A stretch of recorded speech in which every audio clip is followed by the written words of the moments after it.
What's going on, guys? So we are out here in Indiana at the Forest River 2025 Dealer Sneak Peek event. Basically, this is where dealers come out to take a look at model changes for 2025 that they'll be carrying on their lots. And there's a lot to look at. So in front of me is a Wildwood Heritage Glen HL.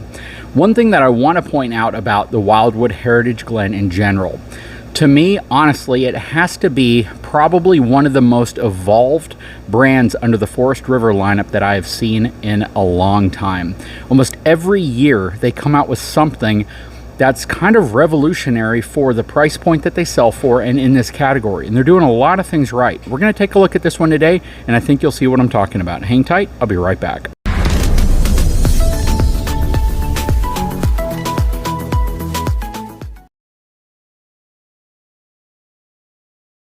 All right, so this is one of the few units that has an actual sticker on it. This has a gross vehicle weight rating of 7,925 pounds. This thing's pretty dang heavy. They're not trying to make this super light, obviously.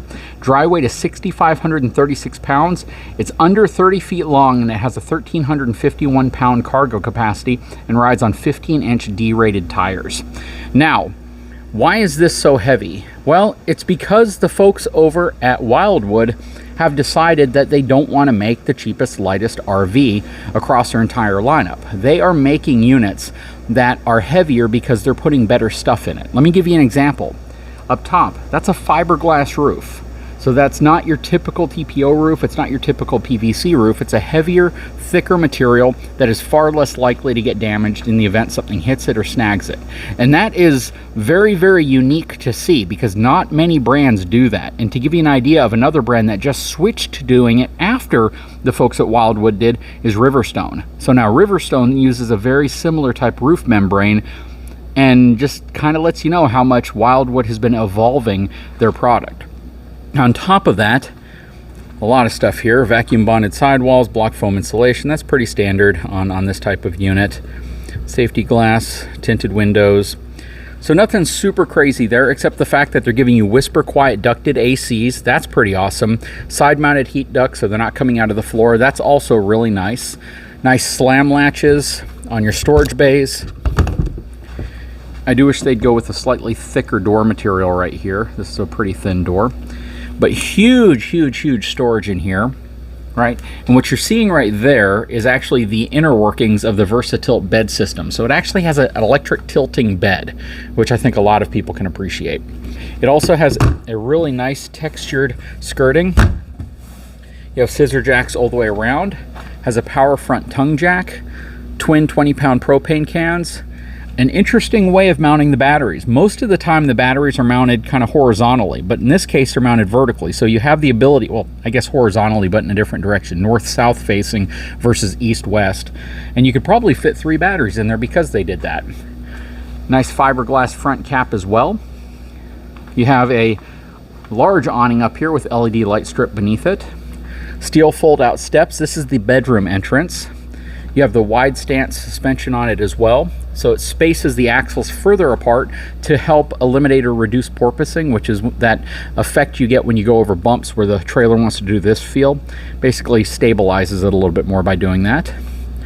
Largest in class tinted windows that open. So we'll see that when we go inside.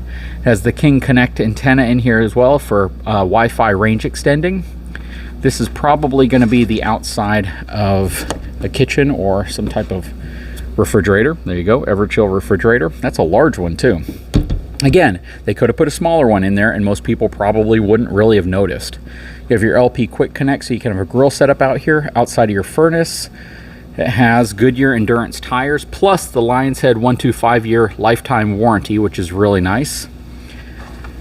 110 outlet. You have a spray port on the outside here plus your cable connection.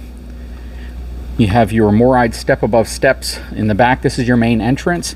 You have a leash link so you can hook a dog up to it if you have your dog out here. Let's see what else. LED lights, your sewer hose. That's kind of an interesting location for it. I've never actually seen it hang off the back like that, and I don't not like that. That's actually pretty innovative, to be honest. Over here you have your 2-inch receiver for an accessory rack. This is going to ride on a BAL frame. It is prepped for a Furrion wireless backup camera, on-the-go ladder system. Coming around this side, It is a cable driven slide. This is probably the new BAL exact slide system, which is better than the first generation, which is nice. On-demand water heating system. This has traditional leaf sprung suspension. I don't imagine it has any upgrades to that. It does not, and that's kind of a difficult one to upgrade anyways because of how wide it is. 30 amp connection over here. All your sewer connections are plumbed together, which is nice. Outside shower, your water connections here. And I like the squared off windows. This is really nice, a lot more modern looking than the rounded ones, I feel. All right, let's hop inside of this unit and see what it's all about. Gotta walk all the way back around here. This is cool. Now, one thing I like about this unit is the fact that they kind of did an Airstream feature to the back of it, and we'll show you that here in a second. But also, check that out. Weather Shield one-piece fiberglass roof. That's awesome, and you can kind of tell by looking at it. It has a textured look to it that you typically don't see. All right, stepping inside. So when I say Airstream, one thing I love about certain models of Airstreams is the back dinette, how it's kind of wrapped with windows and it wraps around the back end. And I think that this looks really, really good. They've executed on this in a great way. Now, one thing you have here that Airstream has only offered, I think, 1 or 2 times is you have a slide out, of course. So you have this big slide out with a theater seat here that gives you the ability to, you know, just kick back and relax, recline your chairs. You can use this also as a bed if you want. You have storage underneath, and then you have baskets right here as well. So you can even raise or lower this table if you want also, which is really nice. And I think you can rotate it.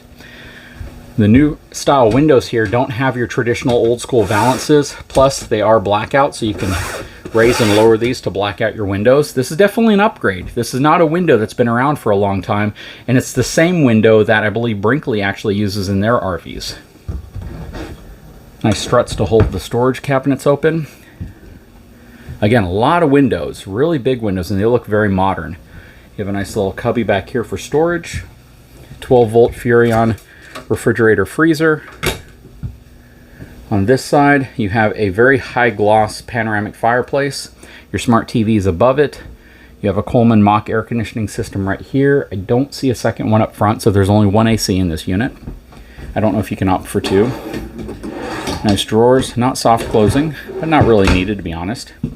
A lot of storage there. You could easily fit a large garbage bin there. Nice extension to the side of your countertop here. This is thermofoil. I do wish they would have used more like a chop block material versus thermofoil.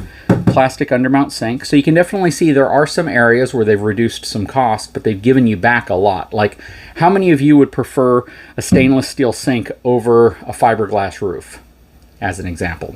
How many of you would prefer a solid surface countertop material over Goodyear Endurance tires? Those are the kind of things you have to think about. Has an upgraded faucet here with sprayer. 3-burner cooktop with compact oven. Good for making pies and cookies. You have your Furrion compact microwave. Good cabinet storage around. I like the fact that there's 4 drawers there. You guys know, if there's no drawers, it's not a kitchen. You got your JBL sound system here, Bluetooth connection, Coleman Mach thermostat. Inside here, you have a nice mirror, beautiful mirror. A lot of countertop space. Again, this is all thermofoil, which it holds up pretty dang well. There's certain scenarios where it doesn't do well, but as long as you don't damage or destroy it, it actually holds up pretty well. It's more of a misconception that if you get this, you're going to have a problem. Stainless steel basin sink, really nice looking faucet. You have a couple shelves here, which look really good as well. Porcelain foot flush toilet. Again, this is an area that they could have gone to a plastic toilet, but what would you rather have? Thermofoil countertops and a plastic toilet or a porcelain toilet? I would take the porcelain toilet. Good size shower. Nice area to hang your towels or robes up here. There's your skylight, and you have a vent. All right, so I don't think there's an option for an air conditioning in here because there's no cutout for it. But you do have the Versatilt bed. Now, that's one that I'd love to hear from you all. Would you prefer this over a standard bed, but maybe, again, solid surface countertops?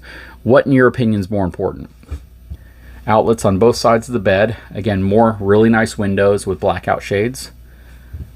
You have really nice cabinets over here, plus one that flips up here that spans the entire side with a strut arm to hold it. You have some drawers there on the ends. Your second entry exit.